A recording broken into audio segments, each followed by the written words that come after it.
Press 9. 1-800. We live in an age where the chance of...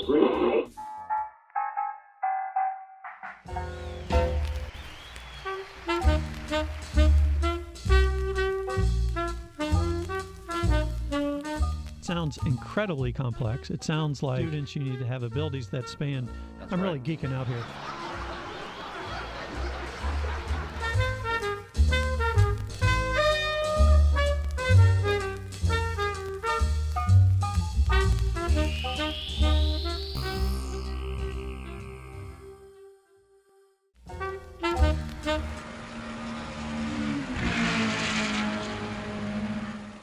Interstate driving is the part that's tedious, that's boring, and that's often easy. Now, even easy has challenges with weather, with road construction, with the unexpected. So nobody's saying, I think day after tomorrow might be a little premature, but that might well be the first application to be in widespread use. And even then, one would have to imagine that you're going to have the interstate segment that may be automated, but when you're driving in town, you need an alert driver with hands on the wheel, at least again for another decade or two after that. So it'll be phased, and that's part of the interesting challenge as well. How do we get from here to there? So we can imagine or start to imagine a fully automated vehicle future, but there are a lot of pathways between here and there, and that's really kind of a challenge right now. I was learning about travel behavior models in graduate school, and at that time it was most common that the explanatory variables, if you will, in those models, the typical factors that explain people's behavior about travel in particular are travel time and travel cost. We want the shortest trip possible and the cheapest trip possible, and we'll throw in some demographic variables because maybe income affects things, all else equal, or gender or household size, that kind of thing, vehicle ownership. But again, I was realizing that, well, attitudes ought to be in there somehow. And I learned through taking courses in marketing research and psychometrics that there are well-established ways of measuring attitudes. Now, there are lots of pitfalls in doing so because, as you can imagine, sometimes, for one thing, people don't even articulate to themselves sometimes what their attitudes are. So when you give them an attitudinal statement and ask them to strongly disagree, to strongly agree with it, they may be for the first time trying to figure out what their position is. So there's a certain amount of volatility in the attitudes that people report having. And also there are all kinds of subtle biases. There's the social desirability bias, so they may want to look pro-environmental, whether they really act that way or not. And in some cases, again, they don't even realize themselves that they're kind of projecting a persona that otherwise may not fit them.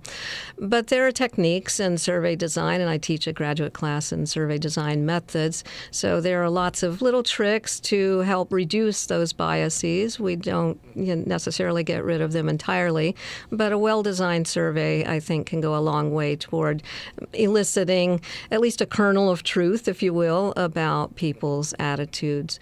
So when I design a new survey, I just give a lot of thought to what I think the important variables are, given whatever behavior I'm interested in analyzing, whether it's telecommuting adoption or the adoption of a ride-hailing alternative, in the future automated vehicles, of course.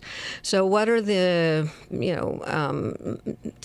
characteristics of the alternatives that are important? So those might be the more objective variables, if you will. But also, what are the attitudes that are important?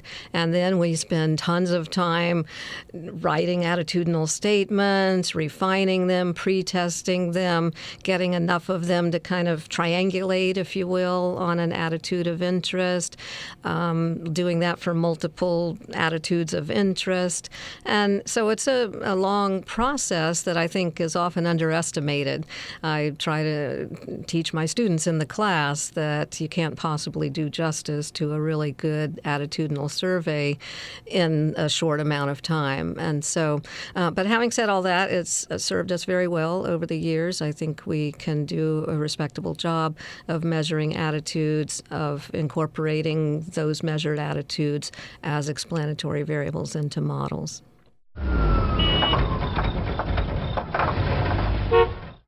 Another thing that I realized early on in graduate school was that we'll never be able to predict behavior with certainty. So again, that's one of the fascinating things about people, is that they're so unpredictable. And what I loved was that I was learning about probabilistic models. So the whole point of these models is not to predict what people will do, but rather it's to predict what's the probability that they will do this as opposed to that, as opposed to that. So it just resonated with me that these probabilistic models really fit our inability as analysts to ever know with certainty what humans are going to do, but we can increase the skill that we have in predicting what they will do, i.e. raise the probability that we'll predict the action that they ultimately take.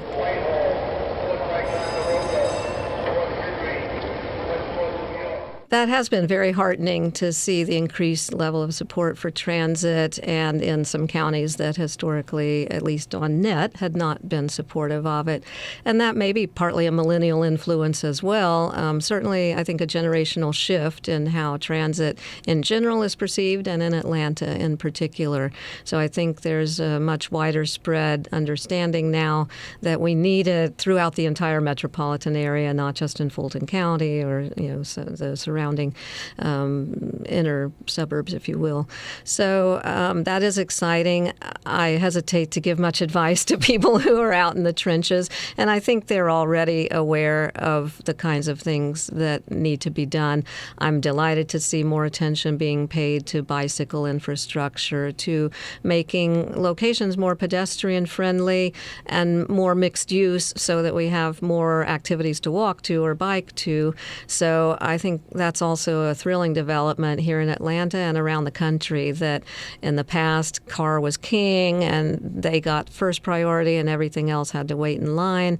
Now I think much more attention is being paid to the entire portfolio of transportation options and the need for having bike when bike is appropriate, being able to walk when walking is appropriate. I think most people are not going to walk everywhere they go or bicycle everywhere they go, but just having the option would be so refreshing. And in many cases, there aren't sidewalks, or the sidewalks are broken and impassable, or discontinuous. So you get on one for a little while, and then suddenly you have to cross a busy street to get to some place where you can keep walking.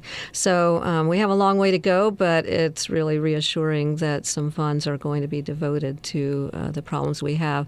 Another area, of course, is making transit more attractive, again, to the choice rider. I think more could be done with station area development and attracting people to transit stations almost as destinations in their own right, but certainly as interesting and effective places to hang out for a little while.